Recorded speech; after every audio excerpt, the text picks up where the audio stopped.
So here I am sitting in front of a work in progress that I would consider to be in quite an ugly stage.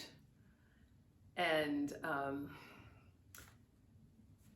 the creative process, I've been working over it, and I worked on it for a couple hours yesterday and was really immersed and stood back and was like, ugh. And I watched myself kind of start to tend to spiral towards the judgment and the kind of dismay and all the things attached to that, like how can I call myself an artist, compared to these people. And I just saw it and I was like, no. And I walked out of the room and I was planning to come back in and turn it towards the wall, and because sometimes just not seeing it, I just didn't want to see it anymore. And when I walked back into the room after a few minutes, I was like, okay, I see where I can bring this next. So it's very interesting. I'm getting better at it. This process of just trusting the process and valuing the process for this act of practicing residing within yourself, within your experience, and then acting out of that. So I read this quote by Elaine de Kooning, who was, I think her husband was a well-known abstract expressionist painter. I cannot call his paintings to mind, but it doesn't matter anyway because she was also a painter. I can call her paintings to mind. And she said this very interesting quote, which was, "A painting to me is primarily a verb, not a noun, an event first and only secondarily an image." So I was thinking about this risk of choosing what's involved in making a choice, and the fact that in any creative practice and any artistic practice, that's basically what's happening. Is if you're composing something, you have to make decisions in order to move forward. And I just realized that, I'm looking at my notes here because what I wrote is, I often suspect within my ambivalence a kind of hiding, a reticence to move forward, a bid for the safety of the familiar and undistinguished, an avoidance of a risk. A decision, any decision, or any utterance, catalyzes movement, catalyzes reactions. I do not wish to make enemies. I do not wish to make friends. I do not wish to appear to have chosen a side. I do not wish to reveal a preference, a bias, or a blindness. I do not wish to feel the ripples that indicate my impression upon this world, upon my world or whatever world it is. So basically, that this thing that I've heard said before about the creative act bringing you into being, because when you make a choice, even if there's no one else in the room, there's you in the room, and you comprise the center of your world. So what could be more weighty than that? You make this choice, and even if it's, you flip a coin in the air and you go in this direction because the coin landed heads, and you said that if the coin landed heads, you're going to go in this direction. The significance in that is that it sets you off, and it sets this movement off. It begins this ripple effect, and things are catalyzed and things begin to happen, which is, in a general sense, that's creativity. And so in a creative practice, you can't remain ambivalent. It's impossible. Even if it's possible to actually remain ambivalent in life, which is also a question if that's possible. In the creative process is defined by a series of choosing, and then choosing again, and then choosing again. And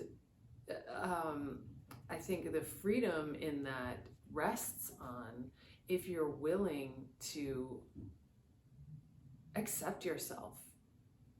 What it seems to come down to, in my creative practice at least, is your only real reference point is yourself, an inner sense or an inner feeling, and your willingness to explore that, your willingness to recognize when you feel a particular gravity in a particular direction, Also to simultaneously recognize when you judge it, when you say, oh, no. In my experience, my mind has a particular, something in the room or something on a painting will call me. And then what can happen is,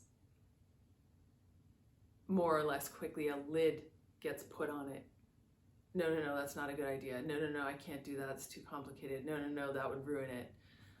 And so the practice is really about becoming willing to take that risk, to trust that to listen to that initial impulse, and then make a decision.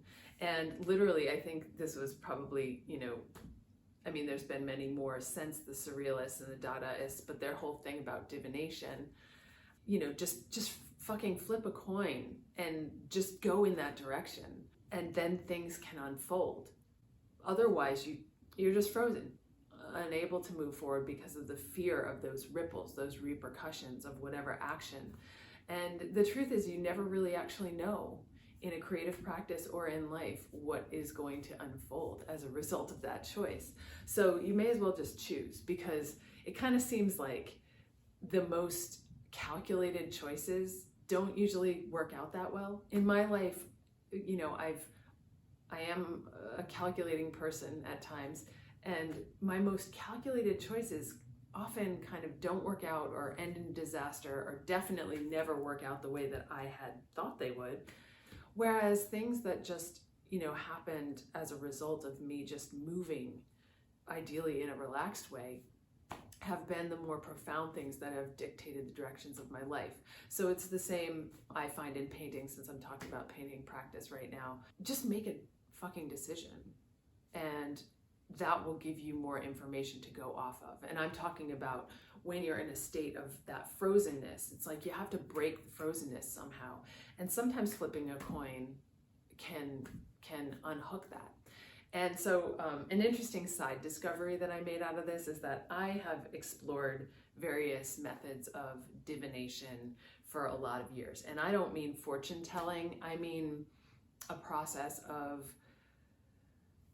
articulating a question, generating an inquiry in order to receive guidance of some sort. And yes, that's vague, and that was my exploration has led to many a discovery, because that instruction is fairly vague.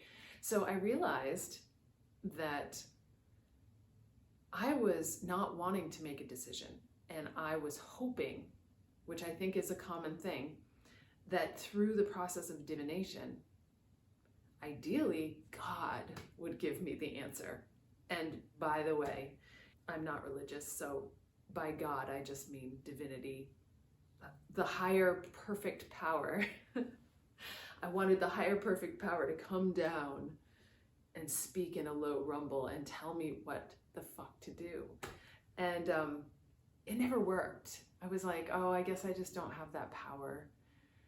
And what I realize now is that I had that same delusion that I think is shared by many, many people in this culture, which is that religion looks a certain way, or spirituality, spirit, looks in a particular way, and it's separate from who you are and your life and your body and your impressions and your feelings somehow. And so I actually was like, in this process of divination, was like, no, that feeling that I have, that thought that I had right there, that doesn't count. I'm waiting for God. No, that feeling that I had right there, that doesn't fit in with my definition of divinity. Go away so I can listen for God.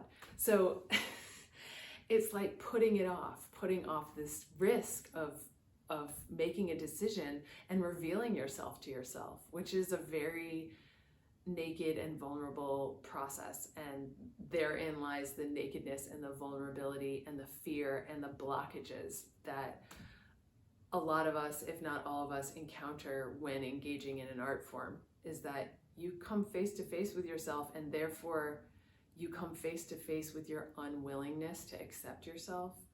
And so I'll read a little bit more of what I wrote here. To choose is to come into being, and perhaps here I have excavated the bones of art. To compose anything music, painting, poetry, etc., is to choose again and again and again. And the traces of that movement are imprinted, so to speak. They speak. They reverberate from the center of myself, and I am therefore locatable. I am seen, and I'm forced to see myself in all of the disgustingly ordinariness of my eccentricity, the delicious eccentricity of my ordinary humanity, the limitation of my humanity. So decisiveness is required to bring a thing into being, and then you're faced with the truth of your own humanity and all of the limitations and flaws and everything that that brings. So that's the thought. Curious about your experiences, resonances, disagreements, whatever else in your own process. So just leave those in the comments if you wish.